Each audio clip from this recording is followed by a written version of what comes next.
All right, honors Algebra 2 and Algebra 2. Going to try to make this video here. This is the 2021 version of your 5-1 to 5-4 quiz review. Honors Algebra 2 is going to take this Friday, January 29th. Algebra 2 will take that the following Friday. All right, so on number 1, notice it says simplifying. This is for the first page, 1 through 8. No negative exponents. If you get a negative exponent, remember x to the negative fourth will be written as 1 over x to the fourth. If it's in the numerator, it now goes down below in the denominator. If it was in the denominator, it now goes north to the numerator. So this is exponent rule number 1. You have 8 times 5. 8 times 5 is 40. We now have x to the fifth times x to the third. You have 5 x's next to each other times 3 x's. You would add those exponents, exponent rule number 1, to get x to the 5 plus 3, x to the 8th. Y to the negative third times y to the 7th would be y to the negative 3 plus 7. You add the exponents there. Then finally, z to the 4th times z to the 5th would be z to the 4 plus 5, z to the 9th. On 2, this is exponent rule number 2 from your game plan. We have a power raised to a power. First off, we're going to handle 2 to the 4th.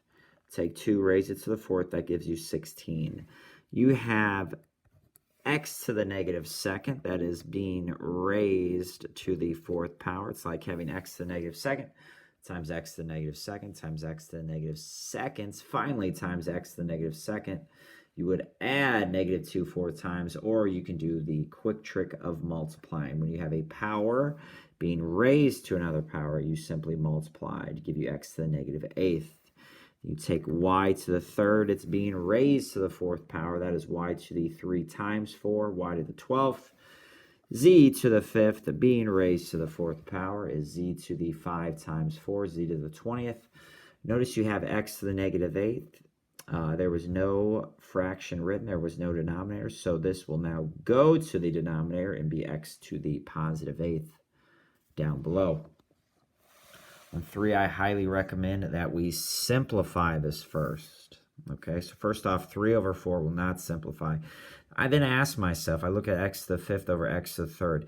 Does the numerator or denominator have a higher power of x? I say, which has more x's? The top does. It has 5 in a row. 5 x's being multiplied together. The bottom only has 3. So the top has more. It has 2 more. Just do 5 minus 3x squared is in the numerator. Which has more y's, the top or the bottom? Y to the 4th is bigger than y to the 2nd. So up top, it'd be y to the 4 minus 2, y to the 2nd. And does the numerator or denominator have the highest exponent of z? The denominator does. And its exponent is 5 more than the numerator when I'm looking at the z's. Okay, so 7 minus 2 gives you z to the 5th down below. Now, I've seen some students in the game plan want to stop. Now, remember, everything is now being raised to the 3rd power. Okay, so I need to take 3, raise it to the 3rd power. That's 27. Then I have a power being raised to another power. So I multiply those exponents. X to the 2 times 3 is x to the 6th. Y to the 2 times 3 is y to the 6th. Over 4 is raised to the 3rd power, 64. And I have another power to a power. That's z to the 15th. Multiply those exponents. Here on 4, one that might be one of the most involved here. You're going to treat these as 2 separate problems. You're going to raise this first parenthesis here to the 3rd. So you're going to do 2 to the 3rd, which is 8. X to the 4 times 3, x to the 12th, y to the 2 times 3, y to the 6th, and z to the 1st, put a 1 there if nothing's there, raised to the 3rd power, z to the 1 times 3, z to the 3rd. This one right here is going to be 3 to the 2nd, which is 9, x to the 2 times 2, x to the 4th, y to the 3 times 2, y to the 6th, and z to the 4 times 2, z to the 8th. Using exponent rule number 2 there. Then I'm using the first one that is in your game plan. I'm just going to multiply. So 8 times 9 is 72. Now I add the exponents. When I have x to the 12th times x to the 4th, that's 12 x's. being put together with 4x's. That's 16x's, so I add the exponents. Y to the 6 plus 6 is y to the 12th. Z to the 3 plus 8 is z to the 11th. Add the exponents. In a 5 here, I'm going to treat it kind of like 3. First off, I can do 40 divided by 5. That is 8. 40 is bigger. It's in the denominator, so 8 goes in the denominator there. Ask myself, what has more x's, the top or the bottom? The top has the highest exponent, so if I do x to the 4 minus a negative 2, exponent rule number 3 there, the top actually has 6 more, all right? The bottom has more y's. 7 minus 2 gives you y to the 5th down below, and the z has the highest exponent in the numerator by 8. Z to the 6 minus a negative 2 is z to the 8th. Again, when you're dividing with the same base, you subtract the exponents. All right, 6 is very much like number 1. Negative 3 times negative 8 is a positive 24. I'm going to have some negative exponents here, though. X to the 4 plus negative 6 is x to the negative 2nd. Y to the negative 7 plus negative 3 is y to the negative 10th. Z to the 2 plus 4 is z to the 6th.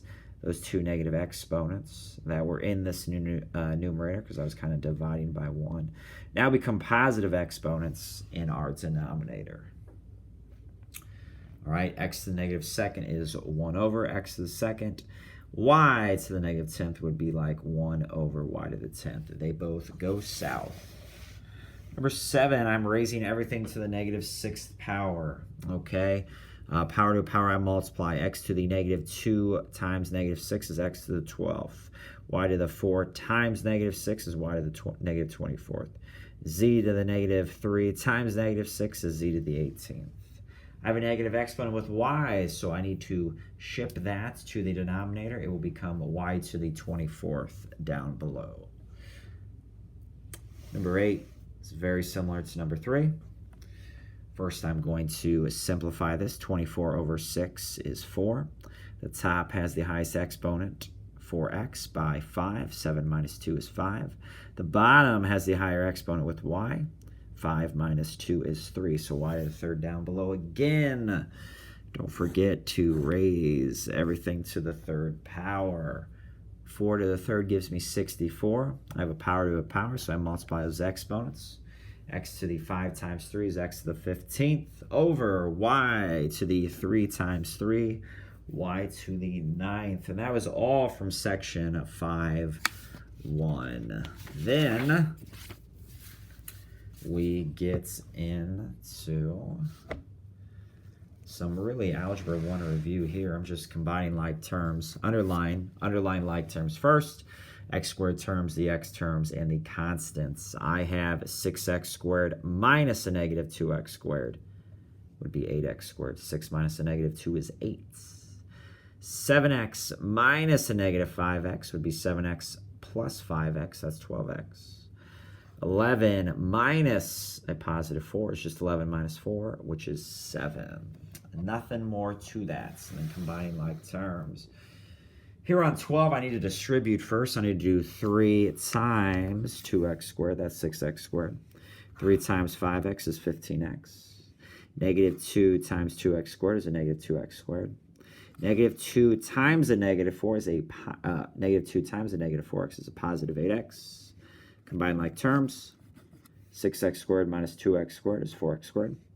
15x plus 8x is 23x. On 11, we're going to distribute first. 6 times 3x squared is 18x squared. 6 times 2x is 12x. 6 times 7 is 42. Negative 3 times x squared is a negative 3x squared. Negative 3 times a negative 2x is a positive 6x. Negative 3 times a negative 4 is a positive 12. All right, let's combine like terms. 18x squared minus 3x squared is 15x squared. 12x plus 6x is 18x. 42 plus 12 is 54. On 12, we have distribution. I know it looks like FOIL. FOIL is technically a binomial times a binomial. We're just going to distribute here. We're just going to make sure the x is multiplied by all three of the terms on the right. X times x squared is x to the third. Exponent rule number 1. Add those exponents. X times 4x is 4x squared. X times 5 is 5x. Negative 3 times x squared is negative 3x squared. Negative 3 times 4x is negative 12x. Negative 3 times 5 is a negative 15. Combine like terms. You have x to the third plus x squared. 5x minus 12x gives you negative 7x, and you have that constant, which is negative 15. Right, again, pause this whenever you need to stop and see the work. Let's look at 13 here. Same as 12, only instead of 2 terms by 3 terms, I've switched it, and I have 3 terms by 2 terms. 2x squared times x is 2x to the third. 2x squared times a negative 2 is negative 4x squared. Negative 3x times x is a negative 3x squared. Negative 3x times negative 2 is 6x. 7 times x is 7x. 7 times a negative 2 is a negative 14. Combine like terms, that 2x to the third is on its own. Negative 4x squared minus 3x squared will give you negative 7x squared. 6x plus 7x is 13x. Then you have your constant, which is a minus 14. Speaking of 14, we are just foiling when you have a binomial times a binomial. That is first, outer, inner, last. 3x times 5x squared is 15x to the third. 3x times 3x is 9x squared. Negative 2 times 5x is a negative 10x squared. Negative 2 times 3x is a negative 6x. Combine those middle terms to give you negative 1x squared or negative x squared. Now we get into division from section 5.2, okay? Notice I'm going to try to divide, first off, everything by 3. Everything here is a multiple of 3. And then everything has an x, at least one x. And what I mean by that is at least a single power of x. So I'm going to divide everything by 3x. 36 divided by 3 is 12. It was x to the fourth. You're taking away an x. So it had really 4 x's. You're taking 1 away. It's now x to the third plus 27 divided by 3 is 9. It had 3 x's. You're taking 1 away. Minus 18 divided by 3 is 6. It had 2 x's. You're dividing 1 away. So it's just x to the first. On 16, I want you to try to divide everything first off by 5. Everything is a multiple of 5. X to the second, x to the fifth, x to the fourth means everything at least has an x squared.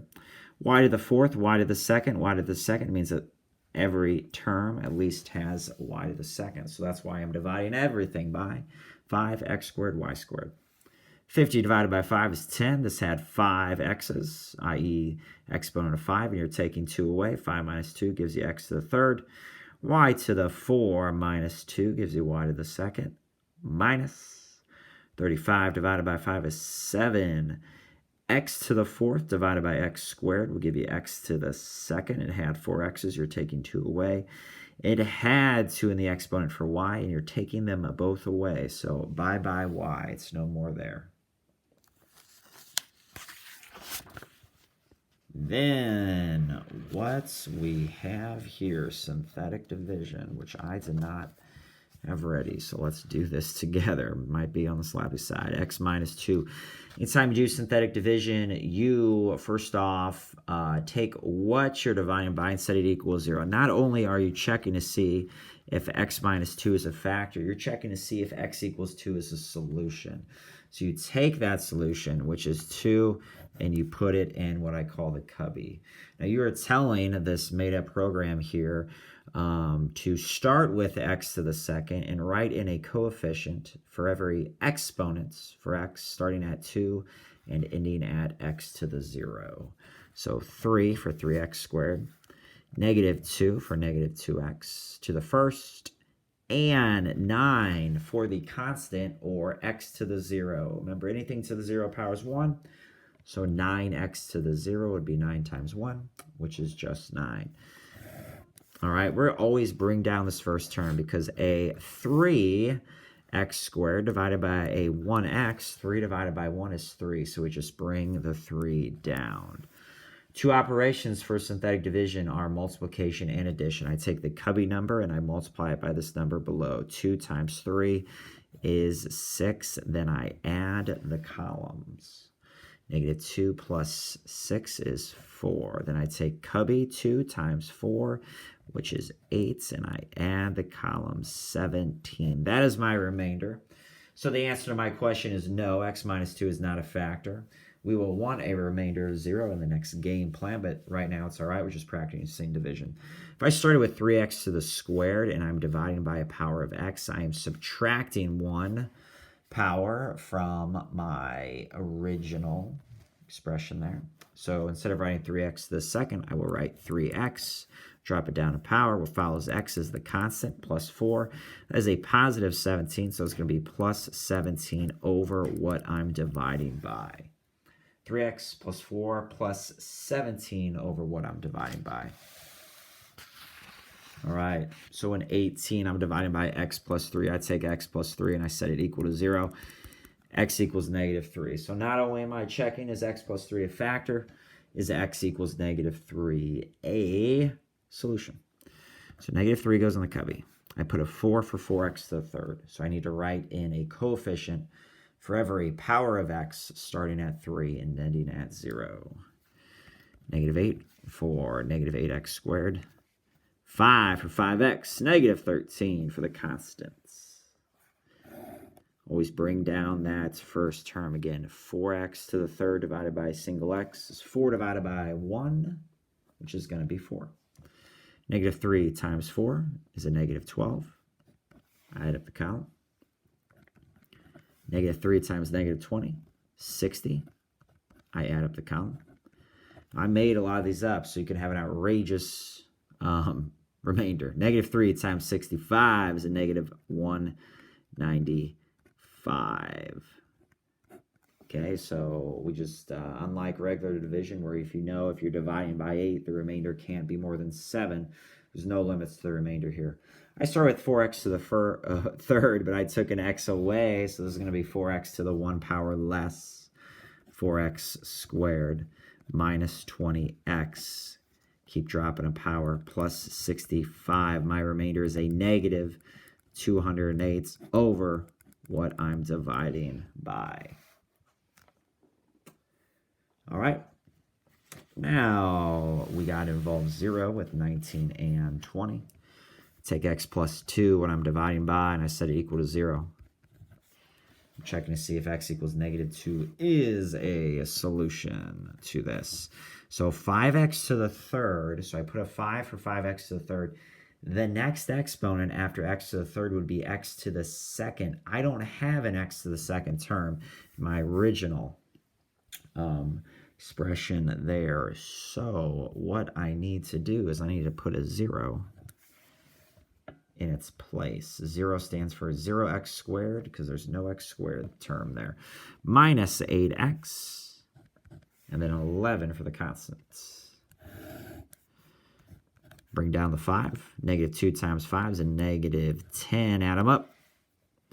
Get negative 10. Negative 2 times negative 10 is a positive 20. Add them up. Get 12. Negative 2 times 12 is a negative 24. Add them up. My remainder is a negative 13. So again, I start with 5x to the third. I divided by x. So I took an x away. That's going to be 5x squared minus 10x plus 12 minus 13 over what I'm dividing by. I know that handwriting is not great. Sorry about that. Moving on. Number 20. I'm going to take what I'm dividing by, x minus 1, set it equal to 0. 1 goes in my cubby. I'm checking to see if x minus 1 is a factor or if x equals 1 is a solution. Put a 2 for 2x to the fourth. I put a 0 in for 0x to the third. There's no x to the third term. It got skipped. Put a 0 in there. Negative 3 for negative 3x squared. 8 for 8x. Negative 13 for the constants. Bring down the 2. 1 times 2 is 2. Add them up. 1 times 2 is 2. Add them up. 1 times -1 is -1. Add them up. 1 times 7 is 7. Add them up. -6 is my remainder. Very likely if I make these questions up here that you won't get a remainder of 0. Probably not going to happen until we get to the next game plan. Started with the x to the 4th, so this is going to be 2x to the 3rd plus 2x squared minus a single x plus 7 minus 6 over what I'm dividing by. All right, 21 and 22, we can use the remainder theorem and do synthetic division, plug -3 in my cubby, and the remainder would be my answer. But you can also just plug -3 in for x, do the order of operations, and simplify it. I plugged -3 in for x, and I did that arithmetic. All right, plug 5 in for x. Again, if I did synthetic division, just like I did in 17 through 20, put 5 in the cubby, my remainder would be 133. That is the remainder theorem we talked about in class, but you can just plug -3 in for x and 5 in for x. So I'm not going to explain these too much, as this is pre-algebra. Plug -3 in for x, definitely something we did in the early parts of the fall semester as review. Plug -3 in for x, plug 5 in for x. You can pause it if you need to. We are going to move on. All right, then it gets pretty easy here. Very easy page. State the degree and the leading coefficients of each polynomial. First off, the degree is the highest power, and the leading coefficient is the number attached to said highest power. So, highest power is 3, so the degree is 3. Leading coefficient would be -14. So it's going to be written out of order, I would imagine. Looking here, the highest power, and these are probably not going to be written in standard form. Standard form has the highest power first, and then the powers go in descending order there. All right, just like we had on 17 through 20. Highest power is 4, so the degree is 4, leading coefficient 8. Now 25, if you wanted to, you could just do the highest power and that first binomial times the highest power there, and that would give you 5x to the 4th. You could FOIL it all out anyway. Highest power is 4. Leading coefficient is 5. Write your answer exactly as I have it. Again, if I wanted to, I could just do 3x times 2x to get 6x squared. That's really what I care about here. I did FOIL. Degree 2, leading coefficient is 6. For each graph, determine whether it represents an odd degree or even degree function and state the number of real zeros. First off, this crosses the x-axis one time, so it has one real zero. We don't care about it crossing the y-axis. A zero is an x-intercept, a root, a solution. They all mean the same thing. How many times does it cross the x-axis? Notice the behavior. I got an arrow going down, an arrow going up. That's the opposite direction. Think about the alliteration here. Opposite in behavior means it's an odd degree function. You have two answers here. One real zero, odd degree. Number 28. First off, arrows are going in the same direction. Same in behavior can't be odd because that's opposite in behavior. So same in behavior is even degree. All right, write those two things down. We can't go wrong. It crosses the x-axis 1, 2, 3, 4 times. All right. Now that doesn't mean odd degree always has an odd number of roots and an even degree always has an even number of roots or zeros.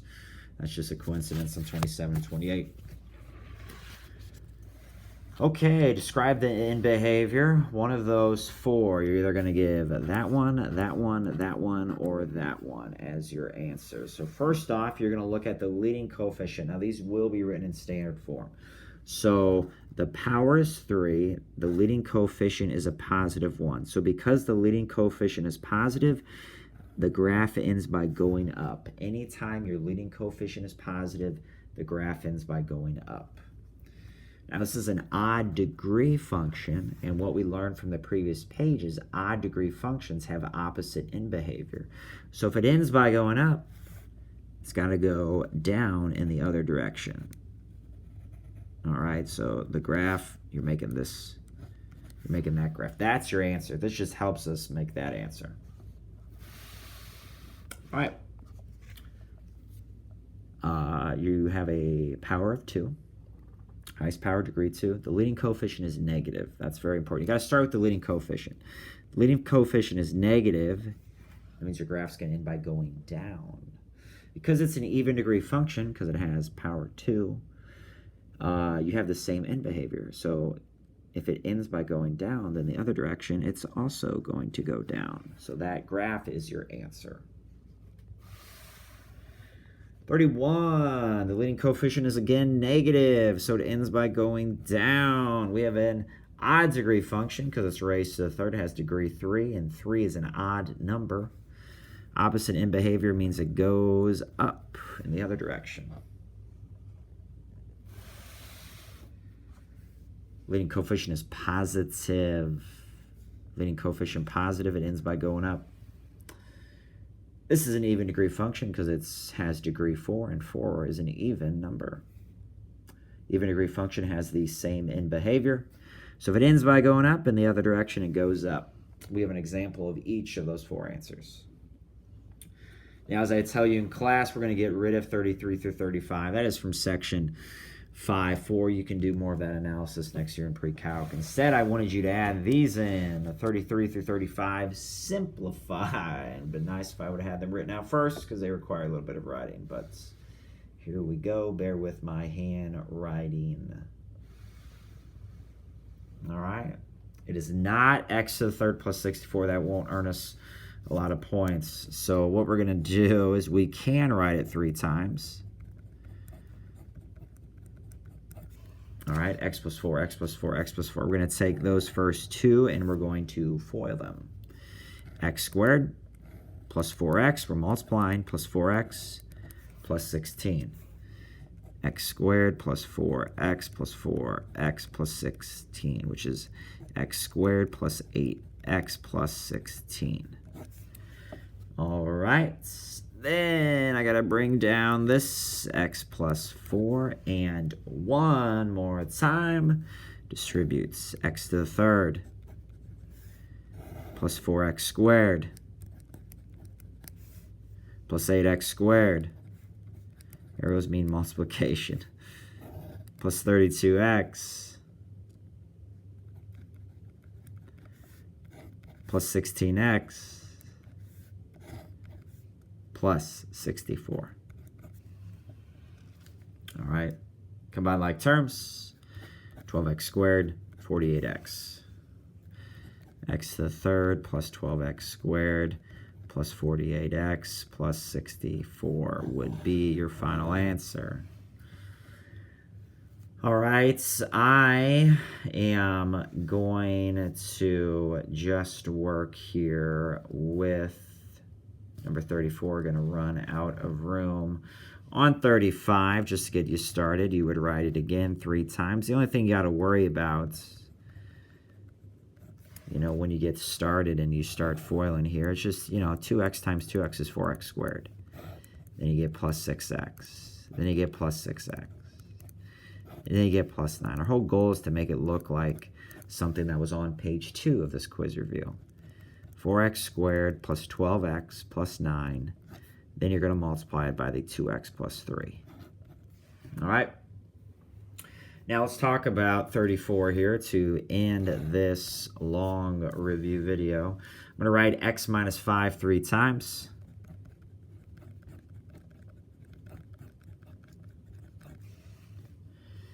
And FOIL. X squared minus 5x plus 25. A negative times a negative is a positive. Again, the arrows mean multiplication. I'm going to try to write better on this one, so it's going to go out. View there. Okay, x squared minus 5x plus 25. Combine like terms. It's not 0x. You're in debt 5. You lose 5 more. You are in debt 10. So it's going to be minus 5x. I'm sorry, minus 10x. Then I'm going to bring down the other x minus 5, and I'm going to distribute one more time. That is going to be an x to the third minus 5x squared. Again, the arrows mean multiplication. Then we're going to have a negative 10x squared. A negative times a negative is a positive 50x. Negative 10x squared plus 50x plus 25x minus 125. Combine like terms. We'll put the answer up here. X to the third minus 15x squared plus 75x minus 125. Okay, I'd expect any of these questions on here. 5-1 to 5-4 should be a very manageable quiz. All right, this is Yak Math Videos signing out.